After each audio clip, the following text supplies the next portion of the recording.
Hey, good afternoon, everyone.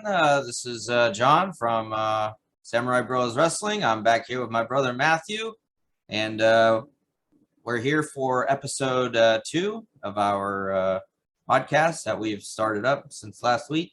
So, Matthew, as you know, we talked about the CIF state tournament that was going to be happening this past weekend, and so we covered a lot of what was happening with the boys teams that were going to be competing. So, you know, Buchanan trying to go for a 6-peat if you don't include, you know, the invitational tournament that happened last year. And, you know, could Poway try to make some noise, try to bring a title back to San Diego. So we're going to be talking about that. We're going to be talking about, we have a pretty loaded episode for today. I did want to cover the CIF girls state tournament because we didn't get to talk about that last week. So I'm hoping to get into that. And then also the NAIA, NAIA College Championships. They had the conference championship tournaments this last weekend also. And so they've already put out the brackets. So just kind of preview what the NAIA tournament is going to be like, because that's going to be coming up this upcoming weekend. And then we're going to be previewing the NCAA D1 conference championships.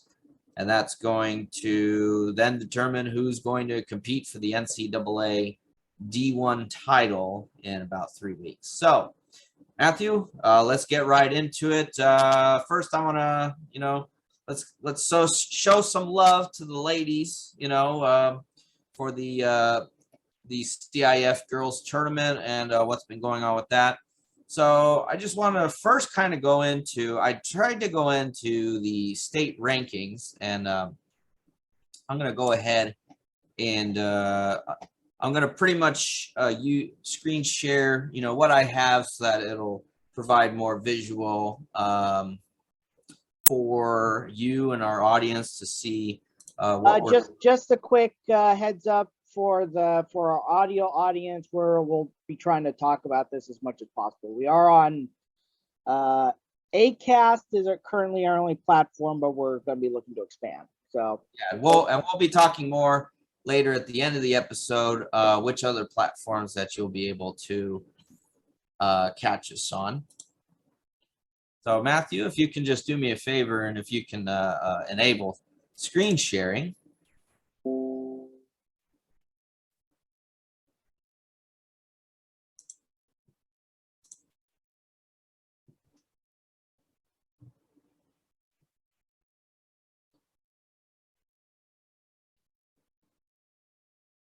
So, but yes, so there was a lot of interesting things that I saw going on. So let me go ahead and, here we go. Okay, so I was kind of interested by this because I was looking at it, and this, you know, the girls' state rankings, this was published right before the state tournament via Cal Grappler, which is currently the main website that shows a lot of results and rankings and other news-related articles for California wrestling. They are pretty much the successor after the California Wrestler website went down. So a lot of stuff that we would be getting our information from would be coming from calgrappler.com. So do make sure that if you do want to check up on your, you know, latest news and stuff, tournament results, calgrappler.com. So Matthew, one thing I noticed was, so you have these schools, top 5 schools that were, you know, for the rankings before the state tournament was Evergreen Valley, Menlo Atherton, Salinas, Alisal, and Gilroy. Now, aside from Alisal, but they look to be in the same location, it looks like all these schools, in fact, we might be looking at pretty much all these schools seem to be from the NorCal area. Now, I would think that there would be some, southern section schools that would be competitive. So I don't know if maybe this was just one person making this, or if they might have just overlooked some tournament results because maybe southern section schools weren't competing in the bigger tournaments. But so this ranking seems to be quite misleading compared to what the actual results of the state tournament were. Now, I didn't have time to look at some of the other major sections. So what I am going to do, though, if I can get it in here, that's from, okay. Here it is. Okay. So this is the team scores from the Southern Section Masters tournament for the girls. And it looks like our team that was going to be, the competitor out of the Southern Section for the state title is looking to be Marina High School. And Matthew, I think Marina High School, we can relate very much to Marina High School very well because we've got some family members that claim Marina High School as their alma mater. Yeah, our father and aunt, to be precise. So when I looked at the team results and such, so Marina had sent nine girls to the Masters tournament. Well, and one thing we should clarify: how many girls' weight classes are there in high school? So if I were to look at,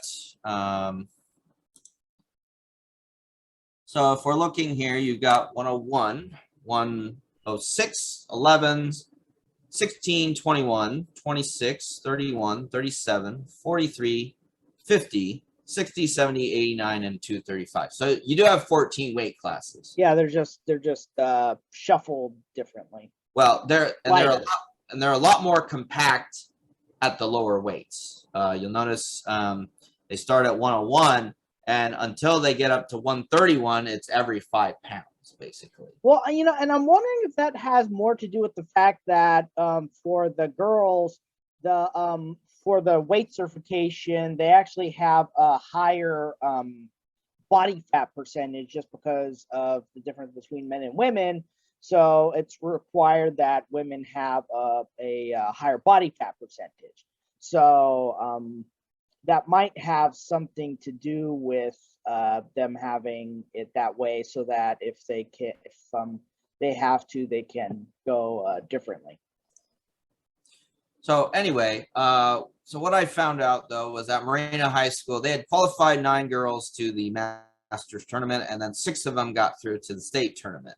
Now, what we should assume then is that, and I don't know how many wrestlers end up qualifying for state, based on section, because kind of haven't been involved in the girls' side so much. But well, it's so brand new because this is a very recent thing. Because when I was in high school, there was no such thing as the women's state tournament. There was the women's USAA state tournament, but that was essentially an open tournament. So right, and so I think right now, just the way that girls wrestling is in at least for California right now, it seems that there's a variety of girls teams, and obviously you're also going to have teams that they'll be your teams that are good with the male programs, but then there's also going to be teams and you might have teams that are good with both men and women, but then you're also going to have teams that are going to have a good women's program as well.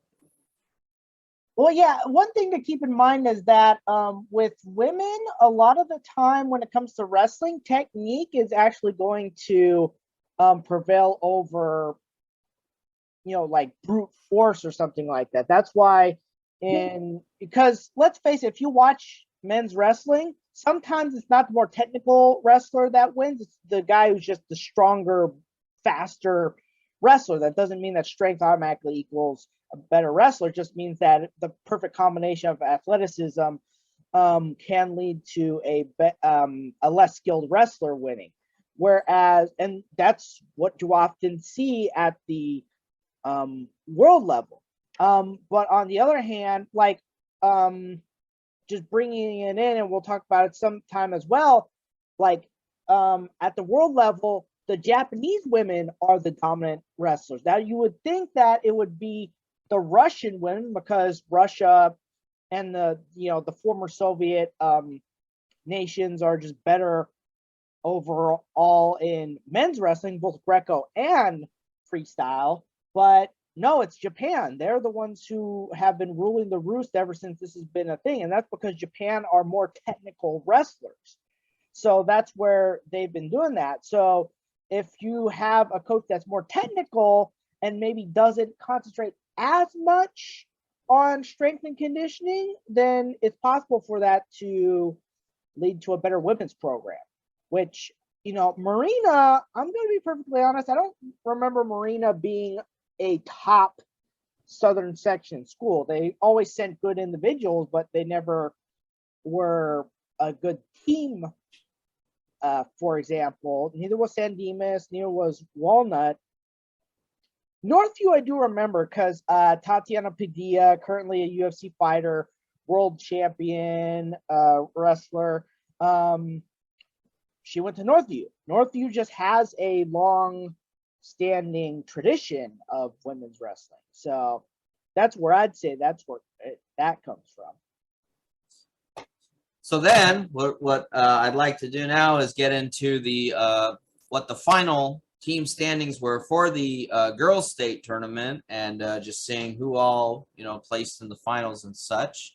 So let me find that here really quick. And so voila, these are the final team standings for the girls state tournament, and it was Marina High School who pulled through. When I had checked the brackets, they had 4 wrestlers place, and 2 of them did reach the finals, although neither of them were able to win individual state titles. But the thing was that they had already wrapped this thing up before the finals happened. As you can see, how far ahead they were versus second place Gilroy. So 92.5 points for Marina High School. Gilroy, who was the next team, second place team, at 68 points. And then you've got an interesting one here, because you have a 3-way tie for third place. You have Arroyo High School from the southern section. You got Birmingham High School from the LA section, the Los Angeles City section. And then you've got Paloma Valley from the southern section, each team scoring 58 points. And that LA section placing is very interesting because of the fact that historically the LA section the LA section is not known for their sports. Well, the LA section is not known for wrestling. They may have other sports that we probably wouldn't know much about. Well, I don't know much of anything. I haven't heard of them doing good in anything. Definitely not football. Yes, and even on the boys' side with the LA City section, I do remember a few years back when probably within the last 10 years or so, that history was made where the LA City section actually did have a male wrestler win the state title for that section for the very first time in the history of the tournament. So there's not really a lot going on, but you might be interested in the fact in this other fact that I'll bring up right now, because I looked at the previous tournaments that happened, and as I was mentioning earlier, it seems that girls wrestling brings there's a lot of variety to the teams, and even the past two tournaments that I looked at, each of the winning teams, like Marina this time around, had 4 state placers. And a lot of those ended up being some pretty close races. So, like, for example, let me go to here's the 2020 bracket. You can't really see it too much, so I'll zoom in here. But you had James Logan High School from the North Coast. They were the winners, and they had 4 placers, but then the runner-up to that tournament was San Fernando from the LA City section, also with 4 placers. And then if you go to the 2019 tournament, and I'll zoom in here really quick so that you can see.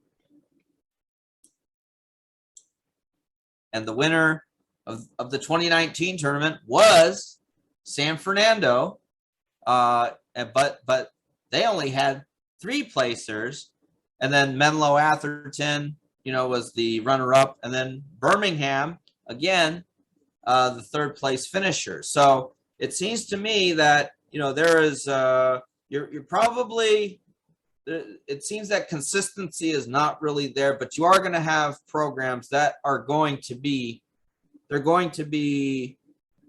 competitive for the state tournament. And I think this will make for an interesting topic later on when we have to see, just who is actually the dominant girls program in the state. But so anyway. Well, from the looks of just the last few tournaments, I don't think you could really say there's a dominant state program. I mean, clearly and it probably has to do with the fact that because women's wrestling is so new, and like I said, just because of the different factors, just because you have a traditionally strong men's program doesn't mean you're gonna have doesn't mean it's automatically gonna translate to a strong women's program. So these last few tournaments have just gone to show that women's wrestling is really really wide open. It's not like men's wrestling where the most likely, if you're part of a Clovis school, you're going to be one of the state champions, or you're going to be competing for the state championship. This is clearly demonstrated that we have a different demographic in terms of the diversity and the competitiveness here, because Marina wasn't even in the top however many for the 2019 or 2020, and here they are in 2022 winning the state tournament. So yes, and this is their first state title for the sport. But this also goes to show that those rankings were pretty. I'm very, very curious to see why those rankings were the way that they are. I'm gonna those are very biased rankings. It's like whoever is in charge of doing those rankings needs to reassess the how that's done, because this is not, it was not accurate. There were like 10 programs there that aren't even on there. Possibly even the 15. It was very inaccurate. Right, because it didn't list Birmingham, no Marina, no none of the southern section or even a lot of the central section teams were even on there. Right, I'm looking at it and it's looking like all either because I did see Gilroy on there, so it was either Central Coast or it seemed like either Sac Joaquin or San Francisco, I think, also had a school on there, and it just seemed that, I don't know, whoever was doing it, I'm kind of thinking, was that what was submitted, or was that just, or maybe it was the wrong ranking submitted? I don't know. It's hard to tell. So I think rankings are always extremely subjective based on who is submitting them and who is doing it. So clearly these were biased to Northern California and did not take into effect most of Southern and Central California. So, with the exception of the Central Coast, because obviously there was a lot of Central Coast team on there, but Birmingham, Marina, like all the Southern section teams, or Northview, I would expect to see Northview on there because of just how consistent that they are as a program. Yeah. So But the tournament has come and gone, and Marina, they are the ones that are standing on top. So I don't think any of them will be watching this episode right away, but just a congratulations to Marina High School for bringing a state title to the southern section, and specifically to Orange County, where we have our roots. So yes. I wonder if Marina has ever won a state title in anything. That would be a good. This might be their first state title, because like I just said, Marina in all sports, I think Marina has been decent, going up and down, but I don't ever recall them winning a state title in anything. They've never been that good. They've been average, but not great. Well, I think just to bring a state title to any school, especially if they're a small school or anything like that. Marina's not a small school. Or Marina is twice the size. When you're in your competitive level, I think. Okay. In the competitive level that you're known for. Yeah, you're right, because Marina, yes, population wise is not a small school. Marina is twice the size of, well, at the time it was twice the size of my alma mater, Villa Park, and my alma mater was 2,000 students. So yeah, that's quite a size. Yeah, I'll give it to you there. All right. Well, with that, so that's the girls' state tournament in a nutshell. So now, and just one other thing I have to mention is that Marina, it didn't seem like they were in danger that much. They were leading the competition all 3 days. I did check. I think after day one, they were leading by 15 points, and then they just seemed to add on it with each progressive day. So again, great job to Marina. The southern section is the one who claims the state title for the girls tournament. Now let's go over to the boys tournament and how they were doing with that. So in the end, Matthew, it was Buchanan High School not surprising who took the state title. Poway was the one who took second, and Clovis High School took third. I mean, you gotta give it to Poway. They got close. They were close. It does also look like your predictions were right, because you did say Buchanan, Poway, and then you kind of left it open for third place, but you did say Clovis or Temecula Valley. But Clovis. Kind of quick word about Temecula Valley. They did end up placing sixth with 6 placers. I think that's the best that Temecula Valley is, because like I said, they've been pretty good in the southern section, but they were never like state I'd say this is the closest they've ever gotten to state contendership. This is a pretty good year for them. So here's one thing I have to mention. Poway, even though they had the most state placers, Buchanan had this thing wrapped up before the finals, and the reason why is because when I checked the standings pre-finals, Buchanan had 258 points, and they had 4 finalists, 4 in the finals. Poway, that was their final standing. They had no finalists. So, when you don't have anyone in the finals, it's going to be hard to kind of, get above that. But, I have to say. So mathematically, Buchanan had already won. Even if they'd gone 0-4 in the finals, they would have won by 2 points. Right.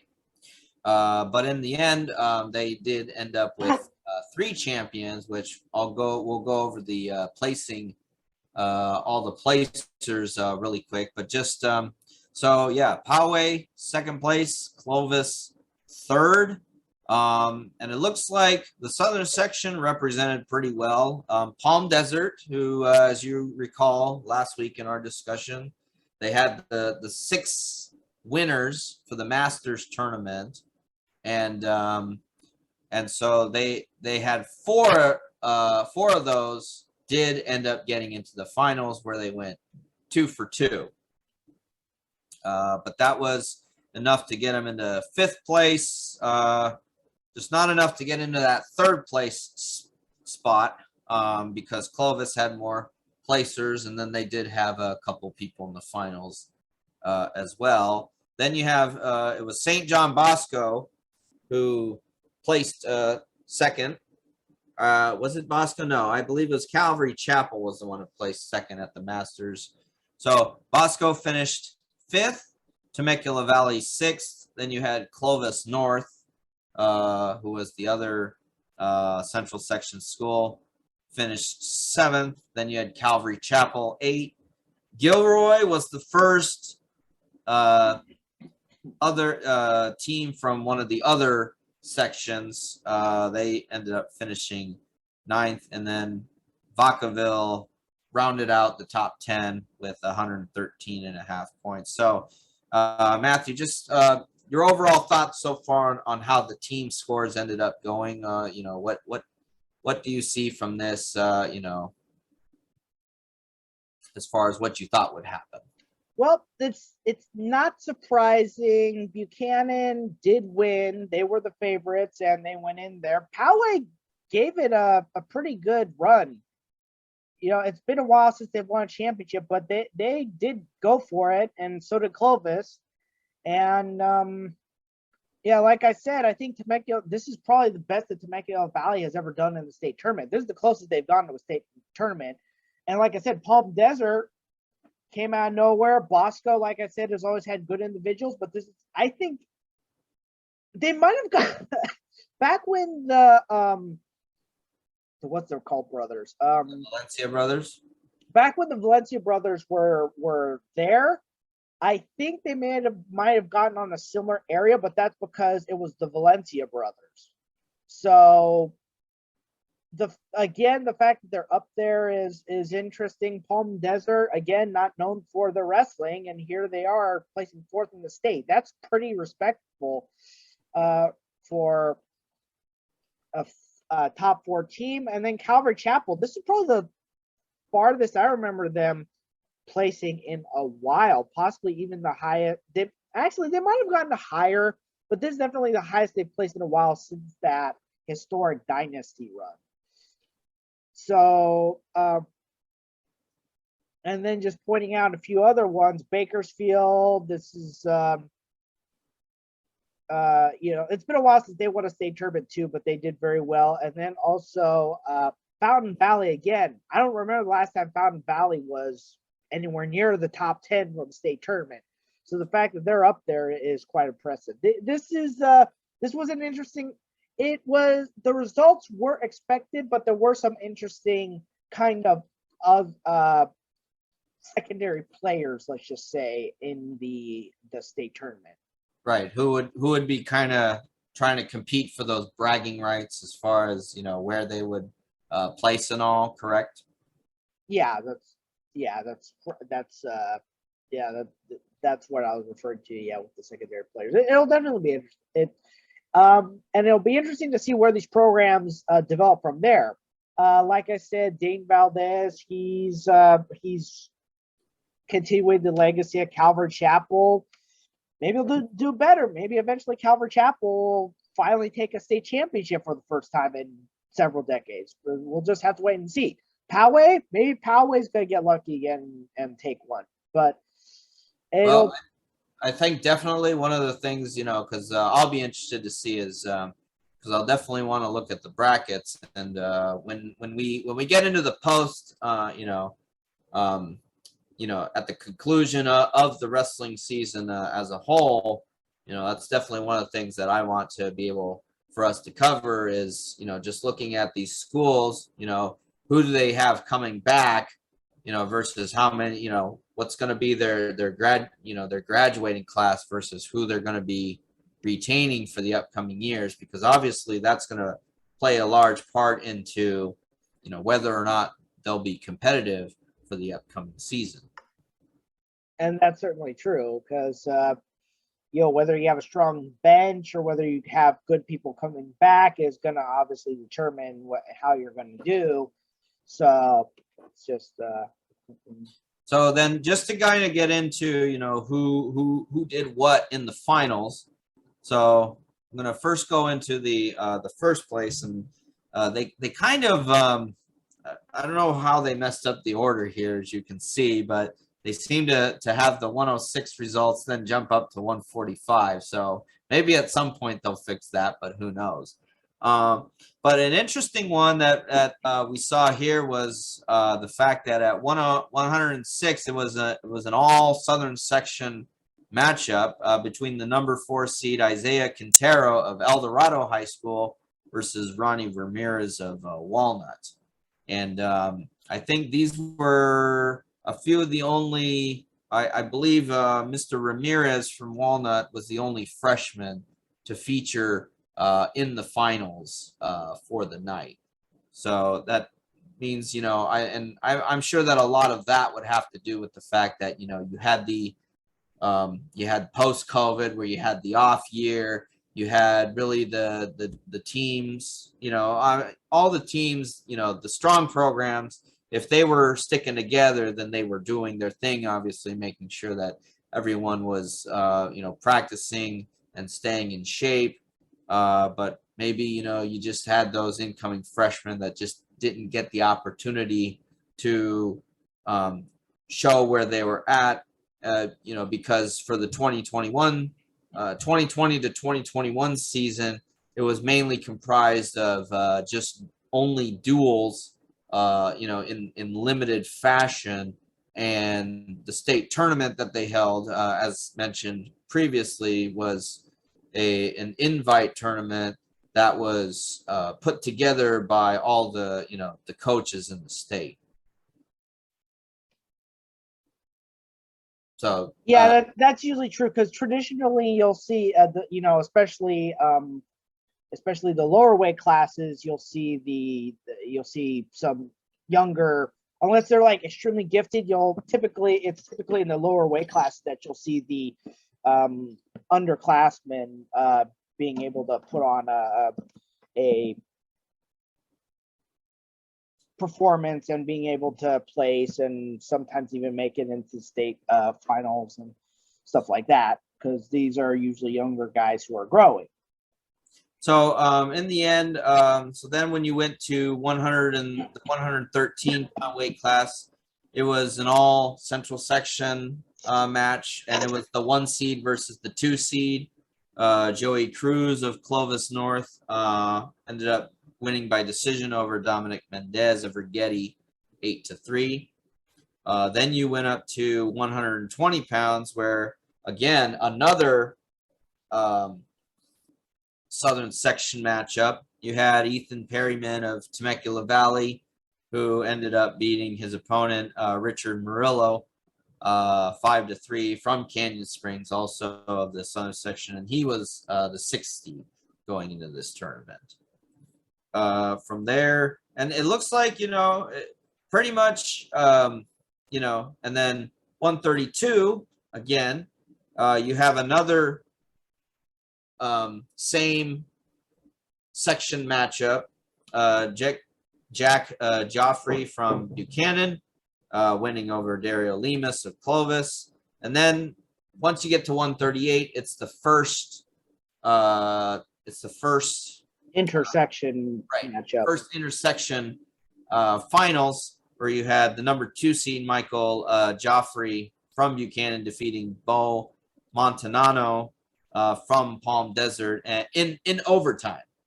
This was an overtime match.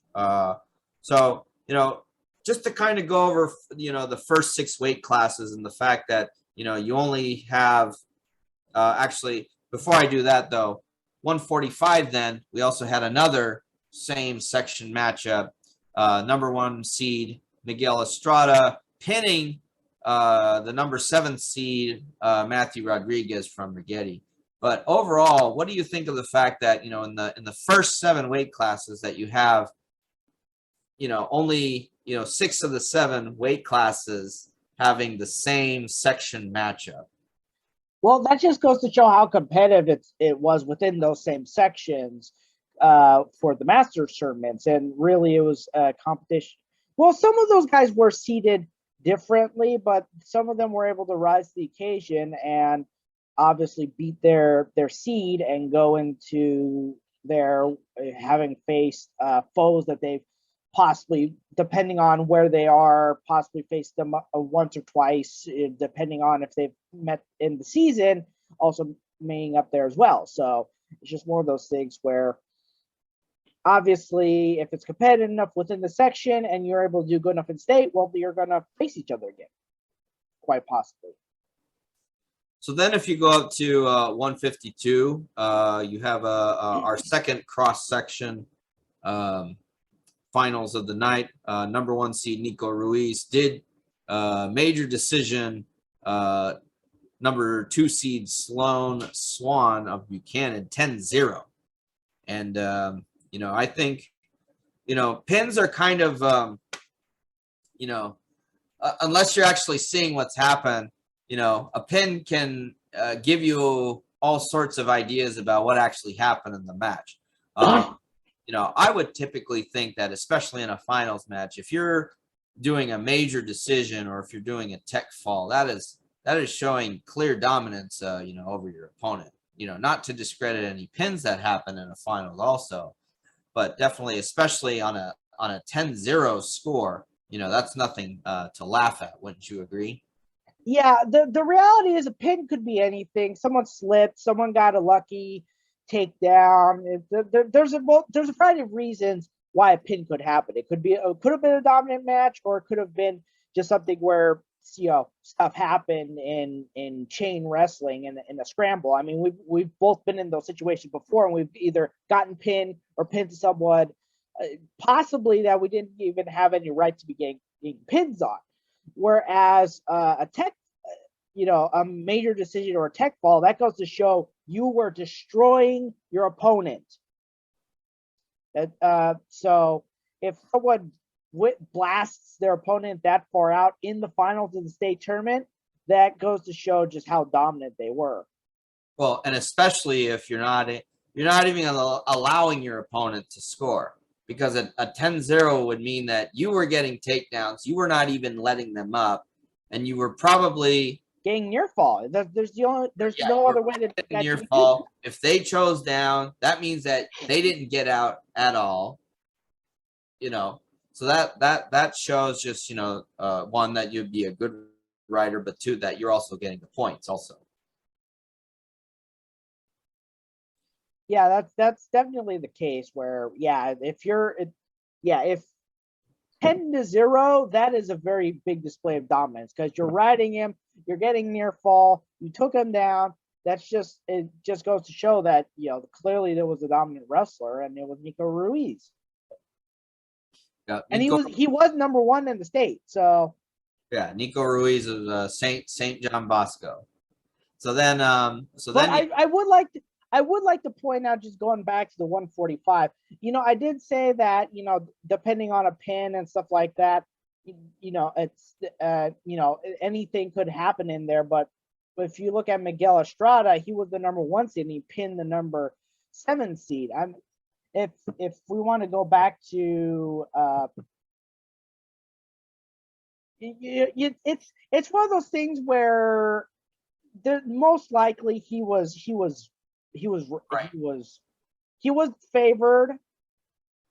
If it was a closer seed, then you could make an argument one way or the other. But when it's that kind of a seed and there's a pin, then I think it's pretty clear that this guy, he probably pinned him out of domination.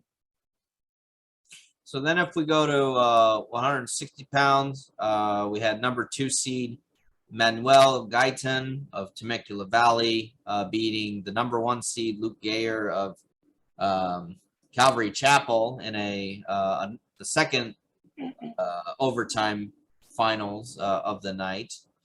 Then we go to 170 pounds, number 1 seed Cesar Garza of Oakdale. Another overtime. These overtimes seem to happen quite frequently. So that was a pretty big match against the number 2 seed Sergio Montoya of Clovis North. Then we get into 182 pounds, another 1-2 match. Joseph Martin of Buchanan decisions Ty Taro from Bakersfield 4-2.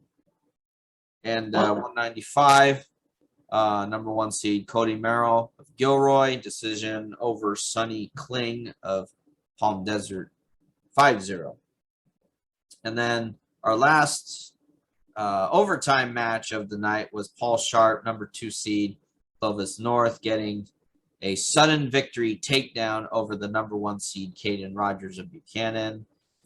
And finally, the number 1 seed at heavyweight, Daniel Herrera of Palm Desert, getting a pin over the number 5 seed Sam Hinojosa from Stagg High School. And this happened in the 1-minute 28 mark. So I got to imagine that either he got a head and arm or he took him down and got him into a near fall to a fall position. Which if you're a really good heavyweight, it's actually a lot simpler to do than most people would think. Getting a pin from a top bottom situation.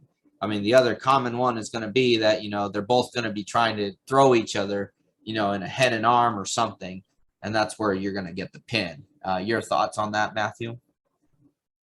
Yeah, with heavyweights, you do have this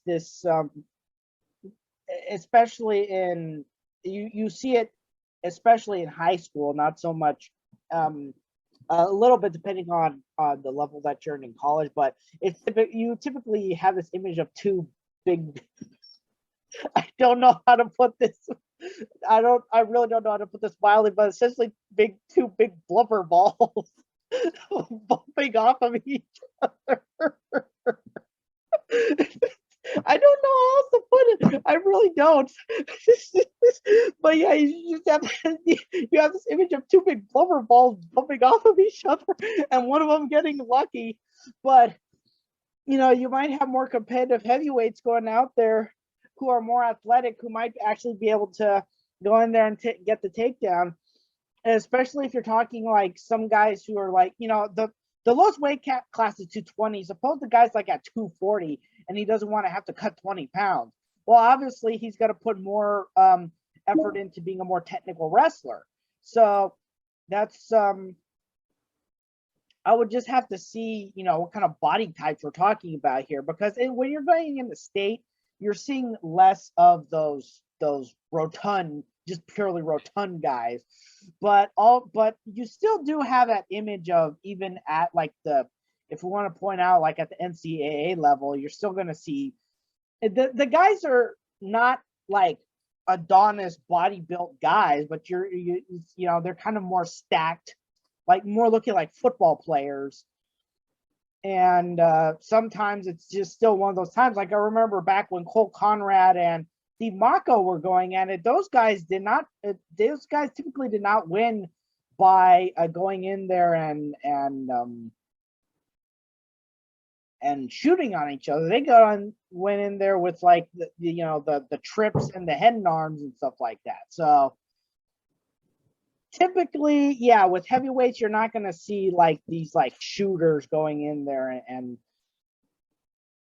taking down their opponents. It's like I said, especially in the high school level, the image is basically two blubber balls bumping off of each other. It's, oh man, I can just see myself getting like roasted for saying something like that. But what else are you gonna say? It's not. I'm not wrong. So I do have to say though that when I'm Akebonos, this is the best way of putting it. It's like two Akebonos. Yeah, Akebono and sumo. Yeah. So just kind of quick recap of so the finals ended up with 10 out of the 14 matches ended up with 1 and the 2 seeds facing each other. The 1 seed overall prevailed. 1, 2, 3, 4, 5, 6. And the 1 seed ended up winning the state title. Whether they were against the 2 seed or another seed, they ended up winning 10 times. And the 2 matches, the 3 matches where they ended up wrestling against someone who was lower than the 2 seed, they did win all all three of those matches. And 106 was the only match of the night not to feature the 1 or the 2 seed. It was instead the 4 and the 6 seed. So again, your champion, and currently on a 6-peat right now officially, it is Buchanan High School from the Central section. Like you said, Matthew, Poway gave it a good run, but I think it's hard to win when you can't get people into the finals. So we'll have to see what they're, when we do our episode with a preview, looking into next year. I think it'll be interesting to see what they're going to have going, what each of these schools are going to have going for them into the 22-23 season. So with that being said, we're gonna close out the boys state tournament, and now we're gonna get into some college wrestling, and so we're going to go into the NAIA tournament. So let me make sure of where I'm going to make sure. I want to first go into this one.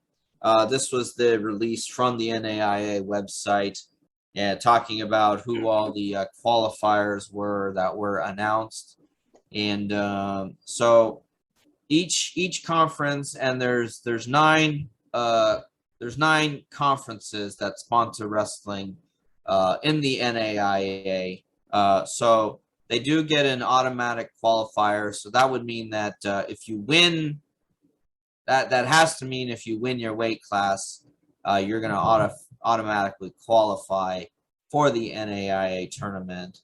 But just to kind of give you an idea of how they're awarding it, as they're saying here, each conference tournament is awarded automatic bids per weight class based on the more based on the final regular season poll, which I'm not really going to go into, but and then they're awarded automatic berths based on the amount of wrestlers ranked in each weight class, which is kind of interesting. Actually, that is how they do it in D1. That is how they kind of modeled it after that, because back when I was wrestling in NAIA, they went by region, and there were actually more ways to qualify it. So they're going in this other direction where they mixed the regions and made it more difficult to qualify in terms of you have to qualify in the postseason. That's more aligning with the way that they did things, and they do things in D1. Right. And my understanding, at least for the NCAAs, is that I think in a way that they do award the qualifiers based on rankings, but I think also that they awarded them based on if you placed for your conference at a qualifying tournament, that would get your conference a bid, a slot into the NCAA tournament, was my recollection on that. Do you remember about that?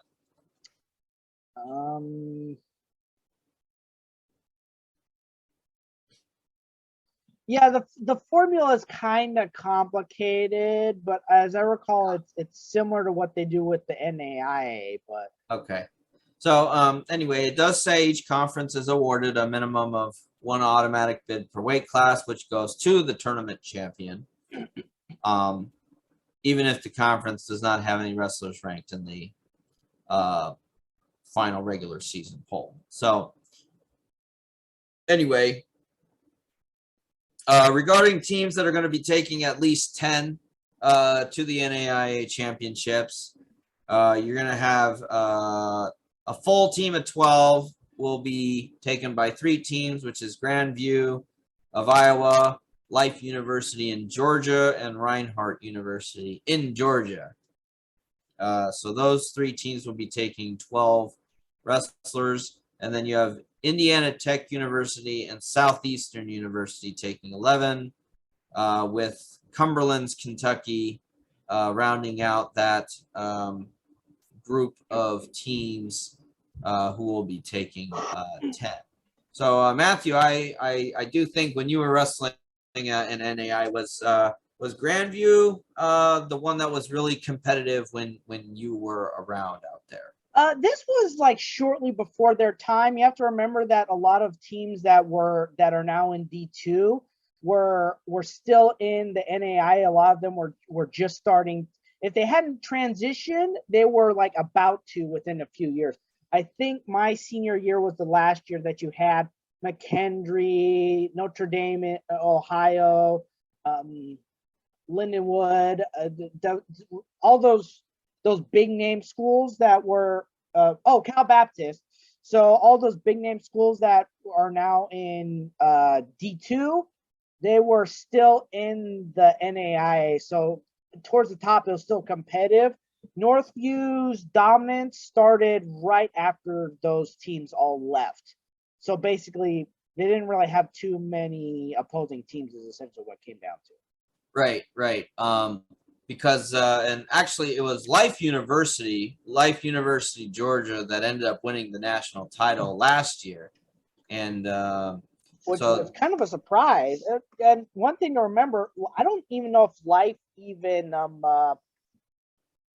had a program when I was because I don't remember them being around. So it's possible that they didn't have a program when I was wrestling, because I don't remember Life Georgia being around. I don't remember any wrestling programs being in Georgia, to be perfectly honest. Not even on the right. That's like college levels. I think there was like maybe one or two club teams, so NCAA teams. Right, and so you have Life, and you've got Reinhardt. Two teams in from Georgia that are. Yeah, again, Reinhardt, I don't think they had a program. Yeah, because again, when we're trying to get back into this stuff again after being out a while, and when we're just making these discoveries and thinking, oh, where did these teams come from? Well, I have been casually. I never like fully just went into withdrawal mode. It's like, so I've kind of been following on a casual basis, especially considering, like I said, I was an NAI wrestler, so I kind of wanted to follow that level.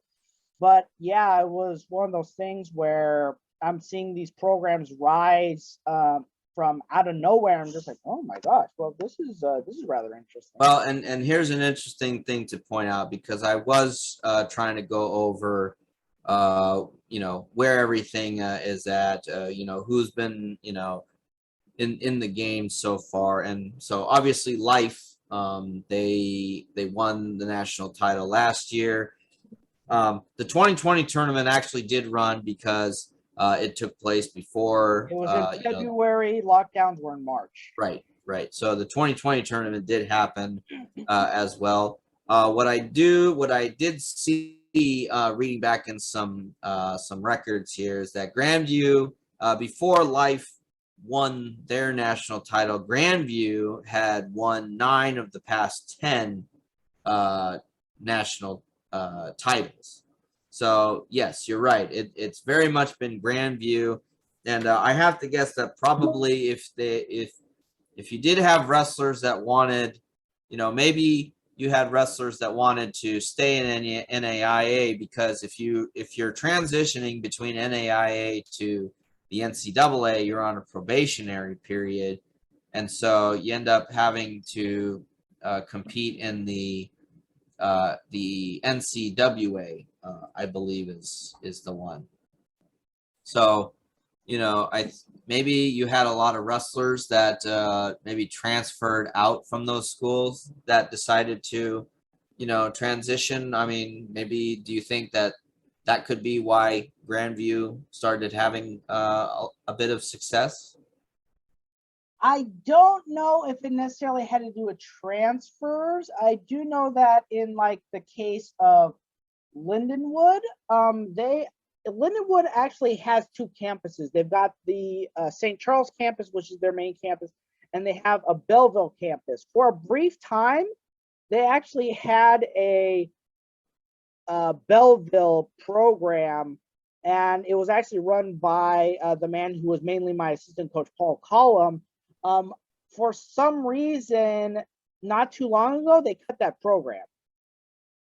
So if anything, I think if they would have transferred, if Lindenwood would have transferred any of their people, they would have transferred them to the Belleville program. And honestly, the NCAA tournament actually became pretty competitive during that time because you had a whole bunch of teams in transition. You had Southern Illinois University, Edwardsville. You had, like I said, the Cal Baptist, Lindenwood, Notre Dame, Ohio. They were, and then Liberty went down to NCAA because they, in order to comply with Title IX, they basically said, we're going to keep you guys, but we're going to make you a club program, essentially a fully funded club program. So it was one of those things where, ironically enough, the competitive level of the NCAA tournament was actually pretty high because of all these teams in transition. So I don't necessarily think that the spike in Northview being competitive and winning necessarily had to do with any transfers. I think it had more to do with just these guys, the best, essentially the best team that was left, being able to compete on a higher level. So I did an analysis of because I did go through the tracking of all the qualifiers, and this is if you're looking at this, you'll get an idea of you can see who qualified from what school and what conference. So you've got what's called the AAC, and that's different from the NCAA conference. That's actually the Appalachian Athletic Conference, or you've got the American Midwest Conference. You've got what's called the Cascade Conference, which is that seems to be more of a Western conference, because there is an All California Conference too, which is kind of interesting. But I think that conference probably doesn't sponsor wrestling, which is why you'll see the schools from you'll see the California schools, Menlo, Vanguard, are in this Cascade conference. The GPAC, you've got the Hart Conference, the KCAC, Mid-South, and the SAC, and the NAIA version of the WAC. 9 conferences sponsor wrestling, and then going by who got you had the Hart Conference, which is the conference that Grandview, Iowa belongs to. That conference got the 3rd most, with 38 wrestlers being sent to the tournament from that conference. The 2nd most was actually the Cascade Conference, which is conferences like you would the teams you would see Vanguard, which is a new university in California, Southern Oregon, Providence, Montana, Menlo, which I'm sure you know very well, because I do believe that they have won some NAIA titles, and so has Embry-Riddle. Hey, can we check out the American Midwest Conference? Because I believe that's where my alma mater competes at. Yep, Missouri Baptist. Yep. So yeah, Missouri Baptist. They did get one person automatically qualify, and then they had one. Their 25-pounder Dylan Witt was selected as a wild card. So yeah, I don't want to say that my departure led to MOBAP not doing as well, but admittedly, I was there during like a golden era.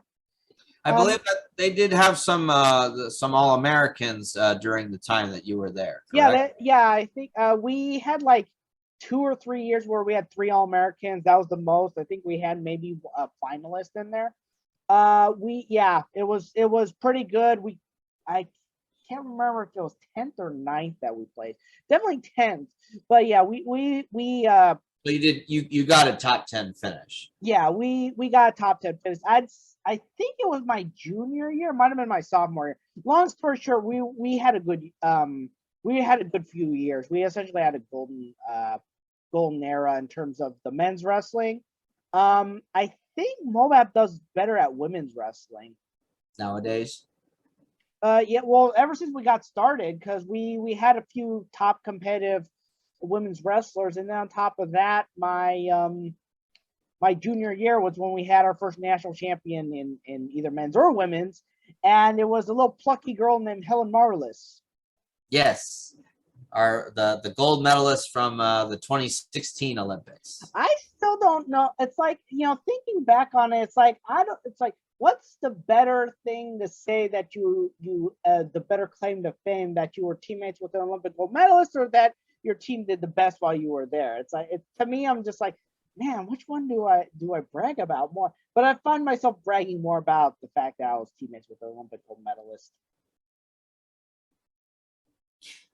So yeah, the Heart Conference is going to have 38 wrestlers. The Cascade Conference, which features on the West Coast, they're sending 43 wrestlers, and then the Mid South, which is the conference that has the current reigning champion,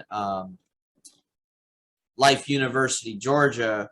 That conference, and if you can see here, just by the number of slots that they have, they're sending a grand total of 66 wrestlers to the national tournament. So, that usually when your conference is going to send a lot of wrestlers, that's probably more a testament to just that this conference is, the better performing conference compared to the others.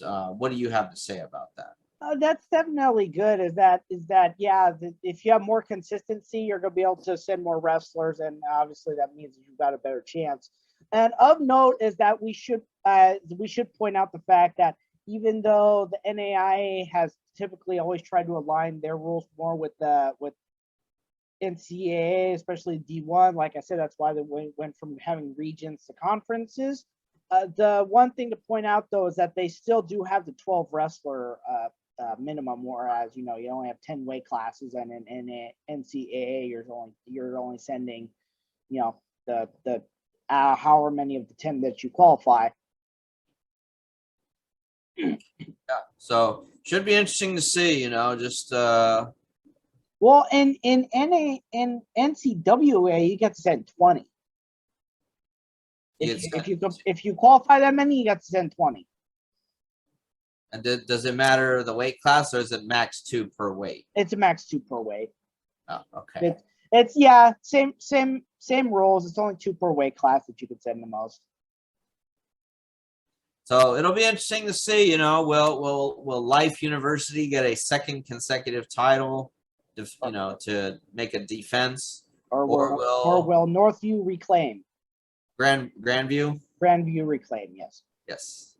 Will Grandview reclaim the title? So we'll have to see, and we'll definitely be talking about that next week. Oh yeah, and let's also point out the fact that Grandview is Iowa.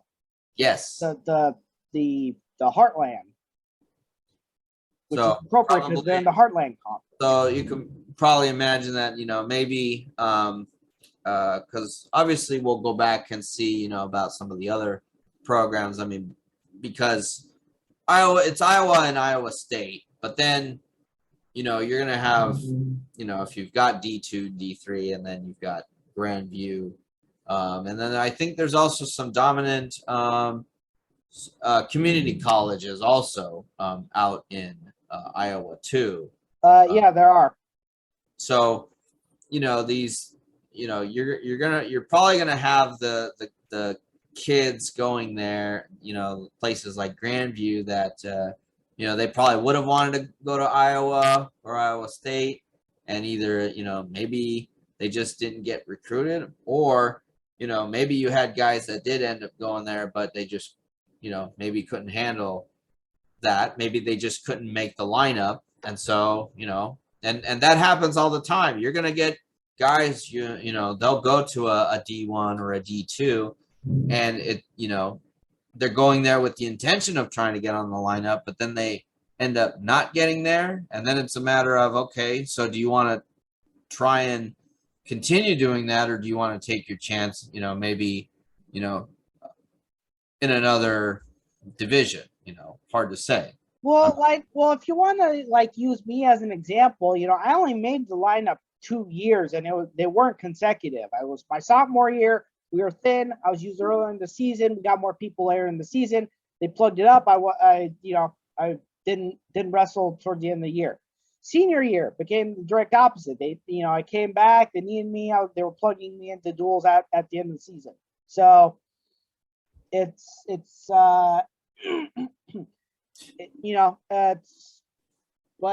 but Jackson was bringing me back every year, so right. It wasn't like I'm sure that if he valued competitiveness over academics, because he still has a high emphasis on academics, which is, if he had more of an emphasis on that, he probably would have said, sorry, I need your spot, and probably would have let me go, and I probably would have ended up going to Cal Baptist. But the reality is he kept me going because I was always willing to come back. So it's one of those things where, some people, there were a lot of more talented people than me who were there 1 year and then gone the next. Like my sophomore year, we had a kid who was a true freshman, All-American first year, gone the next year. So some people can cut it, some people can't mentally. Yes, it definitely is a mental game, and that happens all the time, for certain. Yeah, definitely. It's especially when you get to the college level, it's a whole different ball game than it is, at in high school. So with that being said, and okay, here we go. So with that being said, so we'll have to see. Will it be Life, or will it be Grandview, or will there be a completely different team player that comes in and makes it interesting at the NAIA Championships? We'll have to see next week when we discuss that after the conclusion of the tournament. So our next topic that I'd like to move into is the NCAA D1 conference tournament previews. And unfortunately, we haven't been able to cover, how individual wrestlers have been going just because of, how much that we've been doing, working and such. But we have been kind of somewhat monitoring, the how the teams have been performing overall.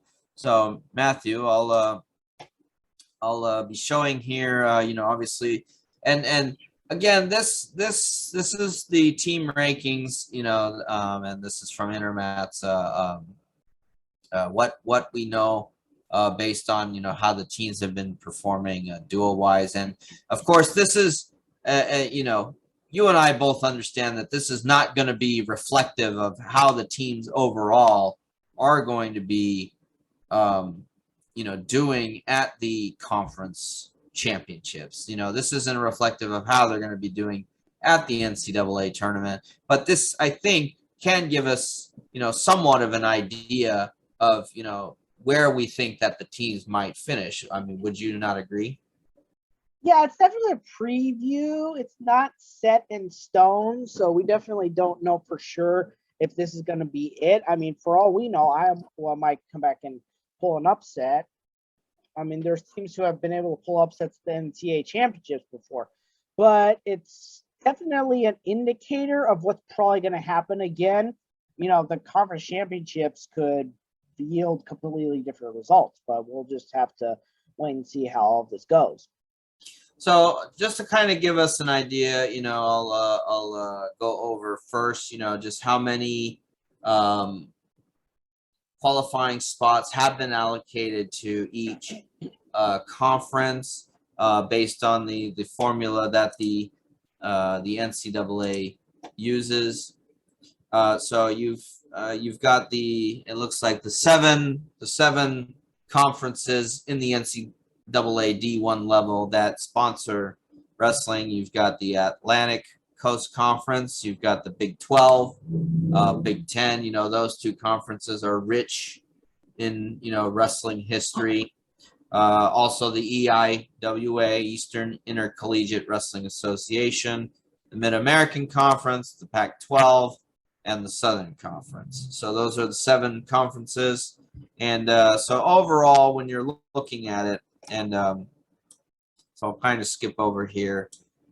So you've got the ACC, which received 39 slots, and that's actually the 4th highest in terms of you know, number of wrestlers that they'll be able to send to the tournament. And actually, you know, surprisingly, when you're looking at teams like North Carolina State, Virginia Tech, and even the North Carolina Tar Heels, which I'm sure, Matthew, you know, that's a school that's more famous for their basketball success, you know, rather than their you know, than success in wrestling.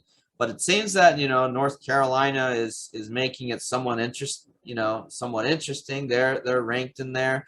You know, maybe when we do our you know, I'll make sure that when we do our preview episode for the D1 tournament, just to see, you know, how are all these teams lining up and where have they been, you know, before. But so when we're talking about first the ACC, you know, what do you think? Do you think that when I looked at the results from the 2021 conference tournament, it was pretty much North Carolina State winning the tournament, Virginia Tech taking 2nd, and North Carolina taking 3rd, even though Virginia Tech had won the conference dual title overall because they had beaten everyone that was in that conference. But it ended up being North Carolina State that won the conference. Do you think that they're going to repeat that this year?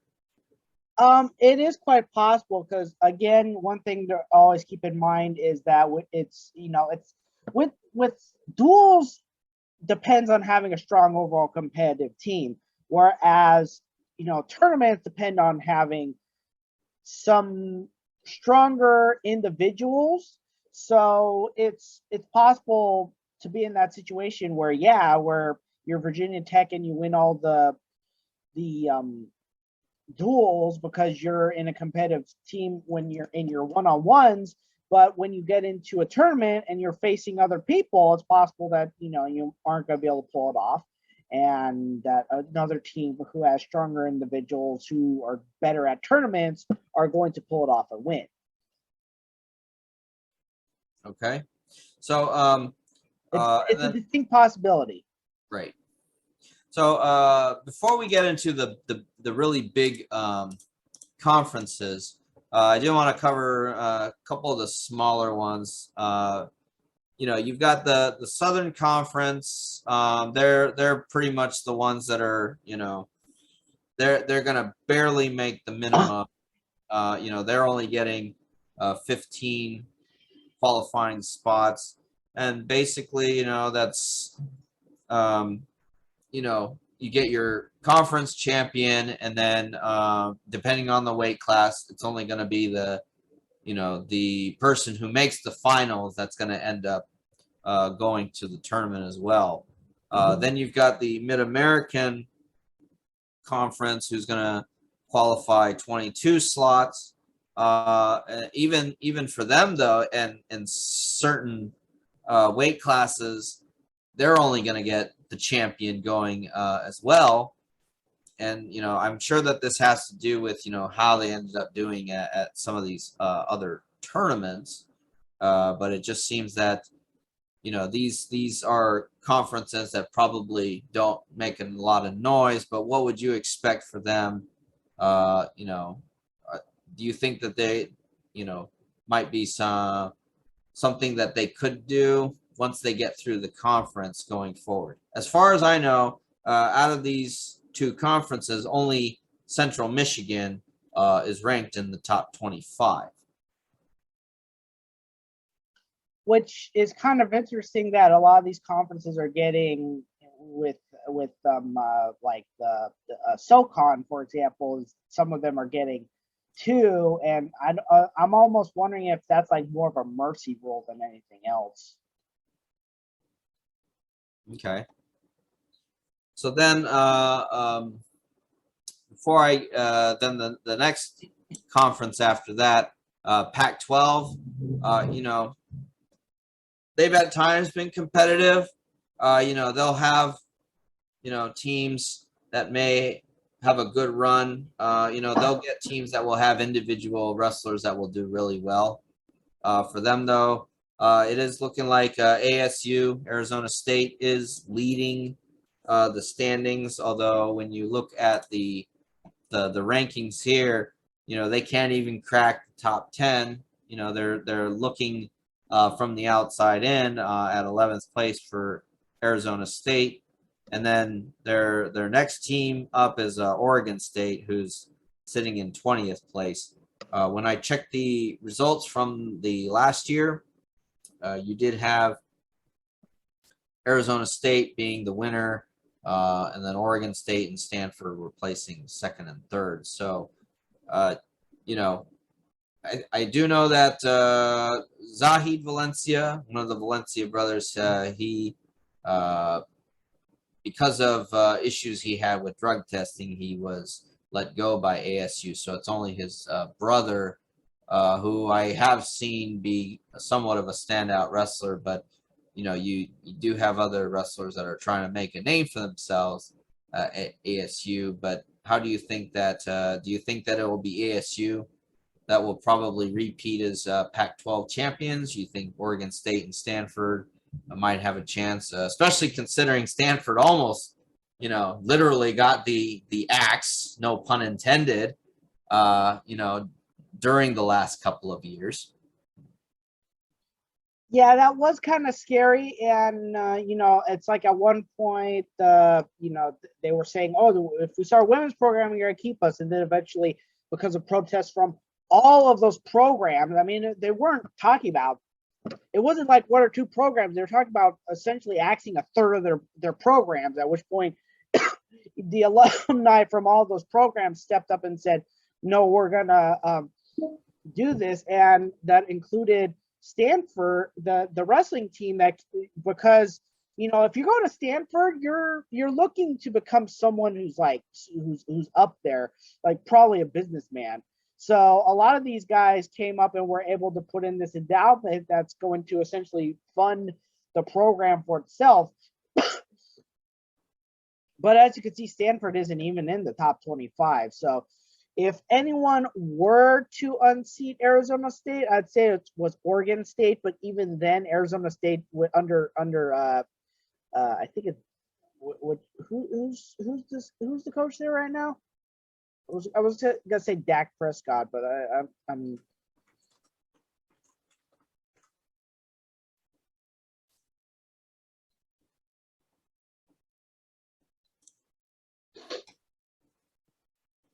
So right Zeke now, Jones. Okay, that's it. yeah, Zeke Jones. Either way, he was competitive. He was a competitive wrestler like a decade ago. Either way, but he's brought that program to prominence. So there is, and he's been doing it pretty consistently. So I'd say that Arizona State's probably going to. Well, and also one thing to remember: historically, Arizona State's the only, you know, far west program to win a NCAA title in wrestling. So I think they do stand a good chance of actually, if memory serves me right, I think they're the only non-Big 10 or Big 12 team to win the national title. Yeah, you could be right. Actually, you are right. Yeah. Nope. There's actually one other. It's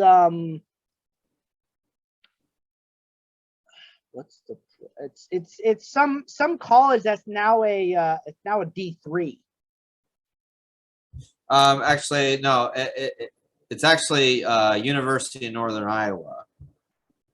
No, you're thinking of there's some other program college that actually won the championship back when it was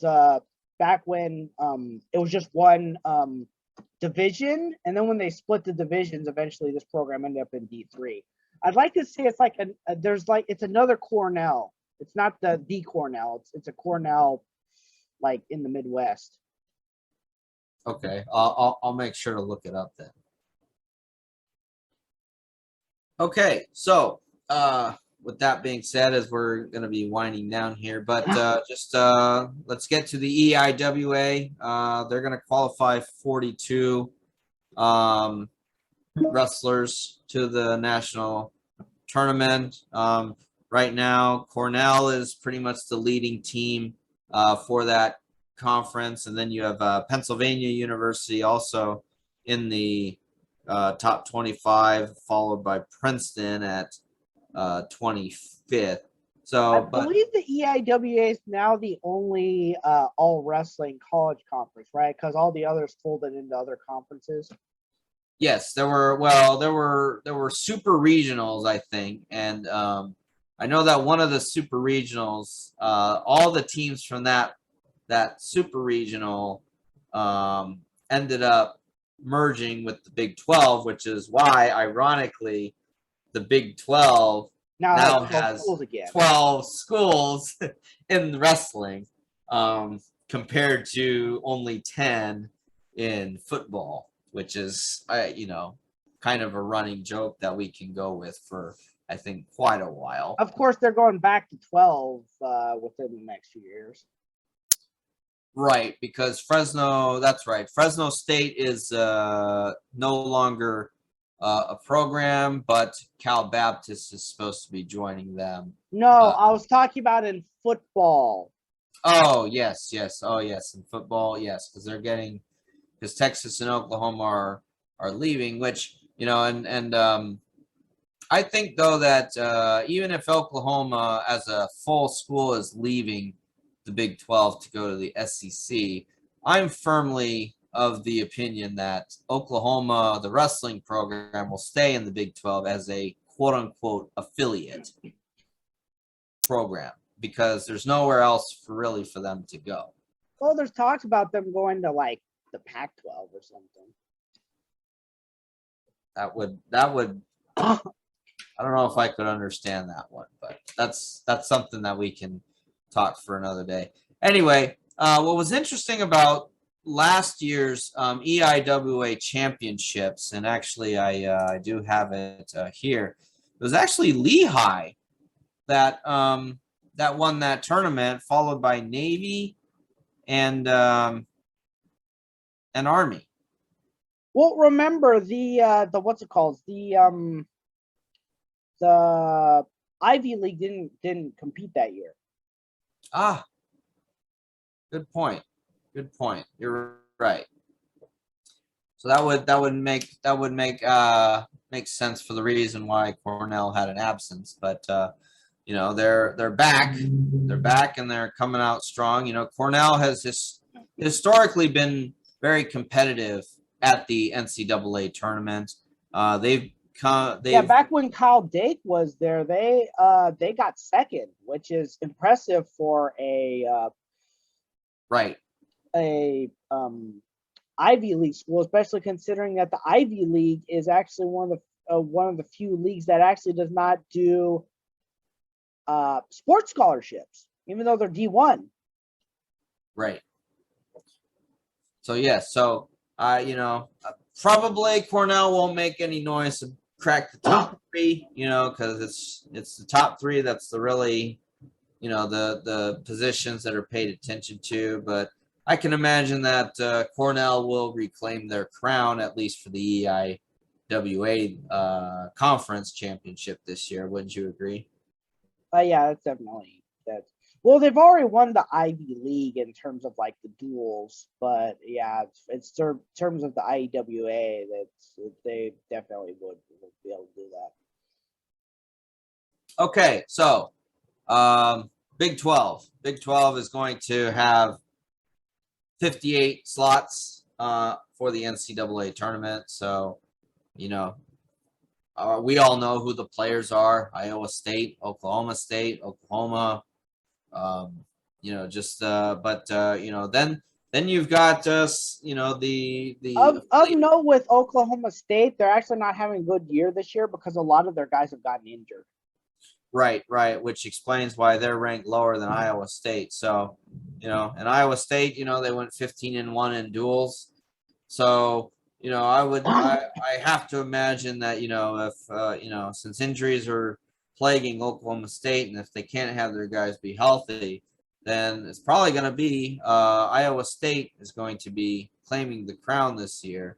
I did look, and last year it was actually Oklahoma State and Oklahoma split the conference title, but probably not looking that way if you're considering because you can't even find Oklahoma in the top 25.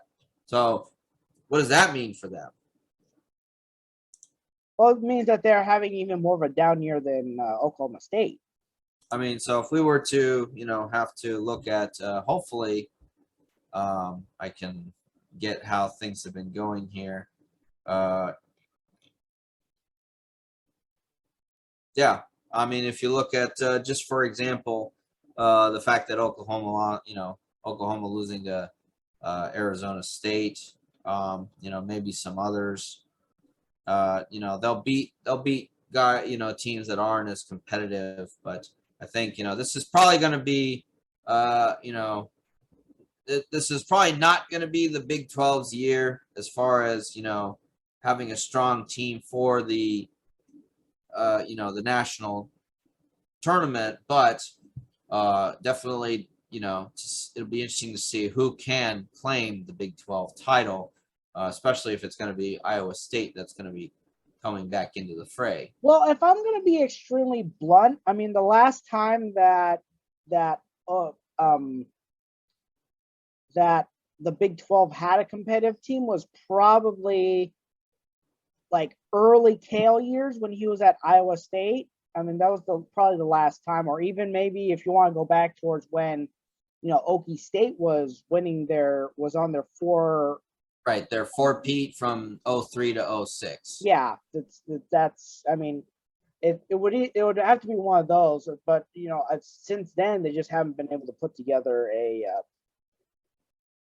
decent enough team. Because the funny thing is, since then it's been all Big Ten teams that have won the title. Yep. Whether it's been, you know, you had Minnesota the last years of Jay Robinson, then you had.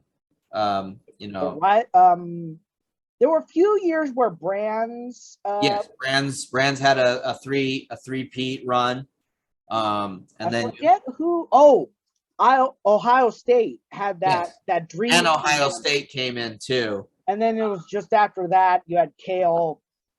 Yes, you know, Kale's right. Kale's team has won 8 of the last 10 titles.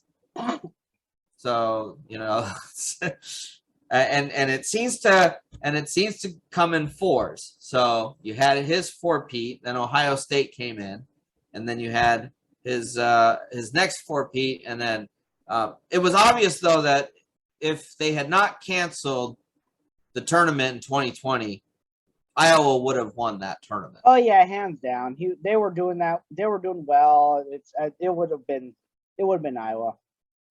Which leads us into the Big Ten, you know, preview. Iowa took it last year, but you know, right now took it last year, but you know, and Penn State ended up they ended up winning the duel between them and Iowa. You know, it was still a pretty close match, but you know, that gave us an idea of, hey, you know, here's who number 1 is and here's who number 2 is. And it does seem though that, you know, Penn State is you know, they've got their squad ready to go. They're going to come out guns blazing for this conference tournament. I think this conference tournament will probably be indicative of what we're going to expect to see at the at the national tournament, don't you think? Yeah, it's the Big Ten has pretty much become a preview of what's probably going to happen at the national tournament. On average, if you win the Big Ten, you're probably going to win nationals. So Matthew, so if I were to have to ask you to make a prediction, your first and second place finishers for the Big Ten tournament, who's it going to be? Penn State and Iowa. So you're tapping Penn State to win the tournament, right? Yep. All right. So that's what we have. That's our kind of limited coverage, but we did want to at least get some input in there, just seeing how things are going with the conferences, and hopefully next season when we're following this a lot more, we're gonna give our audience more detailed coverage, with actually following the wrestlers who are in it and stuff. So we do plan on doing that for next season, and then we do plan on giving a full coverage, hopefully a more detailed coverage of a preview for the NCAA tournament the week before. So with that being said, so that concludes pretty much everything. Matthew, I did want to kind of go over a couple of interesting news articles I've come across. So we'll go ahead and go full screen now, but just to kind of so a couple that I wanted to. So something interesting I found on Flow Wrestling was that the Washington DC Public Schools is going to be partnering with Beat the Streets DC, and as you know, Beat the Streets is it's an organization that helps to promote youth wrestling, and I know that it does try to help out inner city kids and stuff too. To my knowledge, I haven't had a chance to really fully watch any events and stuff, but I do know that they really they're committed to trying and make sure that they can help out those types of individuals. So anyway, the wrestling is coming back to the DC public school system for the first time in 30 years, thanks to the partnership with Beat the Streets. So it will be coming in for the 2022-2023 season. But I think, just the fact that, there was none there for 3 decades.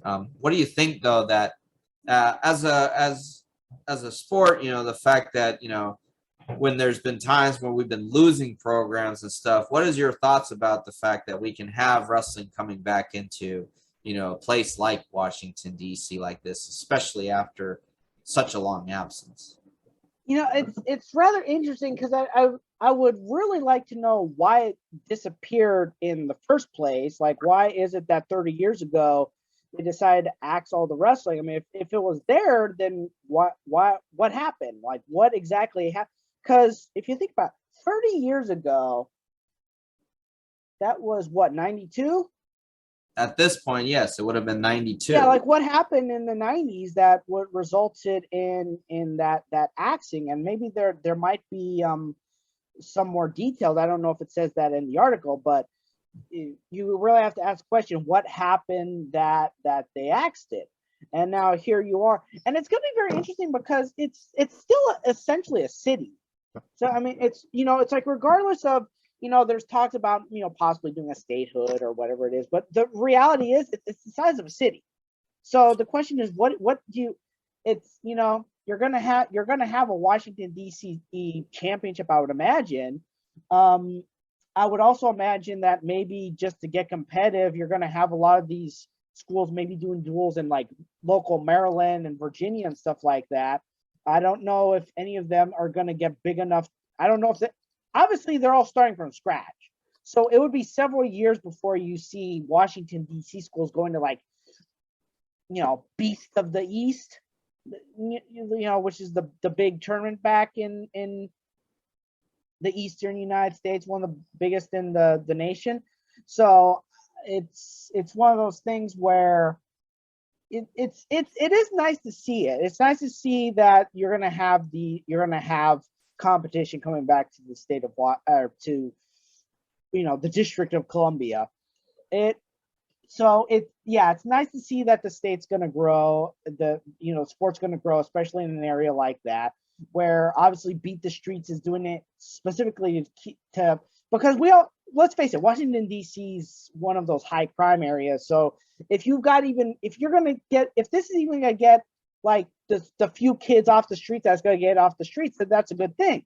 And these kids could even wrestle, because there's a lot more opportunities to wrestle back there in the collegiate level than there is in out here. So if you're just doing that, then you're accomplishing something. But to me, the bigger question is what happened 30 years ago in the 90s that resulted in this getting axed. So 8 schools will, it says that they'll be starting with 8 schools, so that just tells you how compact the District of Columbia is. So hopefully, I wish. Well, if you look at like the Anaheim School District, they have six high schools? I believe so. So, yeah. And then the LA region is all LA Unified School District schools, and it's something large. I think LA Unified is in fact the largest school system in the United States, which is probably why they have some of the problems that they do. But right, if you're too big, you can't manage. Yeah, part of the problem with LA Unified is because they're having management issues. They're too big. Right. So we'll see. But I think this is good. It might. It's good for the sport and it's good for the local area. It gives. Even though it's on the other side of the country, though, I like to see when there will be new programs that come up, especially in this day and age when when the recession happened, over 10 years ago now, and you had D1 programs getting cut left and right. Well, with recent events, you had programs getting cut. We lost Fresno State. So, yeah, I think whenever a new program comes up, it's good for us. So the last topic I do want to cover is something that I had actually kind of mentioned in passing earlier, which is the University of Lindenwood. Like you said, Matthew, they were a school that you were competitive with at Missouri Baptist. They are actually in D2 right now, NCAA D2, but they have announced that they're going to be transitioning to the D1 level. And so that transition is going to start happening this upcoming school year, the 22-23 school year. I was checking some stuff. They completed their transition for the 2013-14 season. Excuse me. And so yeah, now they're going to the D1 level. Some other details I've found out before I ask for your opinion. They're going to be joining, the school as a whole is going to be joining the Ohio Valley Conference, which does not sponsor wrestling. So then comes the question, so if they're joining a conference that doesn't sponsor wrestling, which conference are they going to join as a affiliate? And some things I've noticed here is, so there is Southern Illinois, Edwardsville is in the Ohio Valley Conference, but they currently wrestle in the MAC as an affiliate. So is it possible that they could be joining, SIEUE, in the MAC? Or the other interesting thing that's going to be happening is for the upcoming 22-23 school year, the Ohio Valley Conference will be welcoming a school called University of Arkansas Little Rock. And how we know that team is because that team currently wrestles in the Pac-12 as an affiliate school. So then comes the question of, so does Arkansas Little Rock join the Ohio Valley Conference, or do they stay in the Pac-12? And then does when Lindenwood is eligible, which is projected to be the 26-27 school year, are they going to join Southern Illinois Edwardsville in the MAC, or could they potentially be joining Arkansas Little Rock in the Pac-12? So your thoughts on Lindenwood transitioning to D1 and these possible conference alignments that could be coming up in the near future? Well, one question would be, because the Ohio Valley Conference is this like long story historical conference, and it's really not given a whole lot of credence nowadays because you don't have any major. It's for example, none of their teams are major basketball teams, and they're not a bowl division. In football, they have football, but they don't have it in the bowl division. So it's one of those things where it's got this long storied historical history, but it's often forgotten when it comes to kind of the bigger name conferences. It's going to be interesting to see, and realistically, this is one of those things that's going to be a ways off because, and I don't know why they make them do this, but the D1 transition is the longest. It's 4 years. Cal Baptist is just finishing, and you've got another school, some kind of Catholic school, but they're in the early stages as well. You're essentially talking about a senior. If someone were to go uninterrupted from their freshman to senior year, that's a whole time when you're not competing in the postseason. So it's really going to be interesting to see where they go, because you have similar schools. Because, like I said, Cal Baptist is finishing. It might be eligible next year. Yes, I believe so. It's going to be the first time that they'll be eligible for the postseason, and they actually chose from their NAIA to D1 transition. No, from the NAIA to D2 transition, they chose to go to the NCAA tournament, but then from the D2 to D1 transition, they actually decided to go to a tournament that didn't exist when I was around. Actually, it might have been my senior year that it first started, but the Collegiate Open, which is essentially open to any essentially in a wrestler who didn't make it into who didn't compete in the postseason. So if they didn't, so if I'd known about it and I'd had the money, I might have been able to go, but I was a poor college student. There was no way I was going to go. I was going to go something like that, especially when you're talking about, essentially you're talking about something that's made up of a bunch of redshirt freshmen. That's essentially where all the red shirts go when they want to do some kind of a postseason. So what are they going to do? Are they going to be on that competitive level? And again, it's kind of interesting because, they've taken a while compared to Cal Baptist. I think they started the transition from NAI to D2 before Cal Baptist. Cal Baptist started afterwards, and then they did their D1 transition earlier. So there's questions there. Why did they decide? Well, obviously it's money. This is all about money. That's the reason why they're doing it. So it's just a question of, well, why did it take so long? What's their game plan?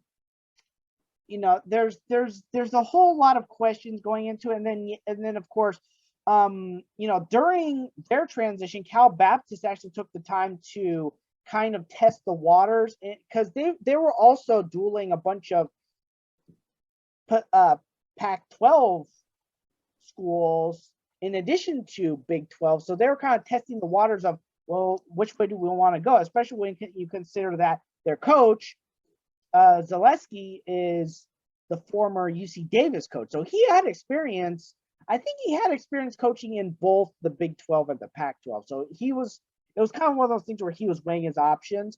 He was the second coach. I'm still not sure exactly what happened to the first coach of Cal Baptist. That would be interesting to kind of look into. But either way, so it will be interesting to see. And then in the long term, you mentioned 3 Ohio Valley Wrestling schools. I wonder if there might be more schools that that sponsor, and if that were the case, would Ohio Valley Wrestling be willing to sponsor that? In which case, you could basically say recall these teams and have them wrestle. Yeah, be interesting to see how that goes. Yeah, this is one of those things where it's like there's a lot of moving parts. There's a lot of uncertainty. Where's Belleville? Where's Lindenwood eventually going to want to go? It's just there's too many open questions. We just know Lindenwood is going to start their transition. That's all we know at this point. They might want to test the waters as well. They might have a specific conference they want to go to. We'll just have to wait and see, because ultimately it's the conference that makes the decision on whether the school wants to go or not. You don't send an invite, the school doesn't go. So for all we know, like with Cal Baptist, they may not have even gotten an invite from the Pac-12. We know that they got an invite from the Big 12, but we don't know about the Pac-12. So which is something, I think it'll be interesting to to kind of a topic to cover at another time. Just how, because obviously you have football, you have the football conferences that have aligned in many various ways, but just how have the conferences in D1 had to align or evolve, over the years. So I think that's something that would definitely be an interesting topic to cover. So anyway, Matthew, as always, thank you very much for your insight, because obviously you're able to provide a lot of, opinion about what we have going on just in the world of wrestling right now on the high school and the national level. It's interesting times. Yes, interesting times indeed. So to all our viewers out there, next week we do plan on covering, first we're going to be covering the results of the NAIA championships. So, is it going to be Life University or Grandview? And then secondly, we will cover, I believe, the preview for the D2 and the D3 tournaments that are going to be happening as well. And the following week, we're planning on covering the conference results from the D1 level, and then we'll preview the national tournament. So keep an eye out. You can find Matthew on MMA-freak.com. That's where he writes. My social media is also at Matthew Salzer. So you can find Matthew on those various platforms, and then also on his. So please go and visit his website to see the MMA coverage that he provides, and hopefully, if he's able to find the time, he'll maybe post some, just some videos talking about MMA as well, and also from my side. As I had mentioned, I'm hoping to post about sumo wrestling in Japan, and then also wrestling that goes on around the world on the international level. So there are some new things happening this week.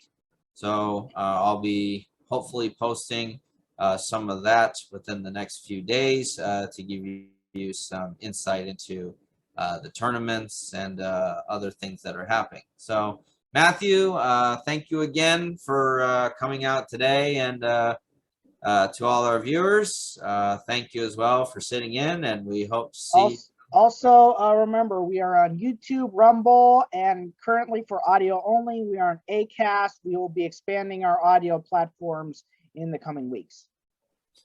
So as always, thank you very much. We'll be signing off. Take care, and we will see you on the mat.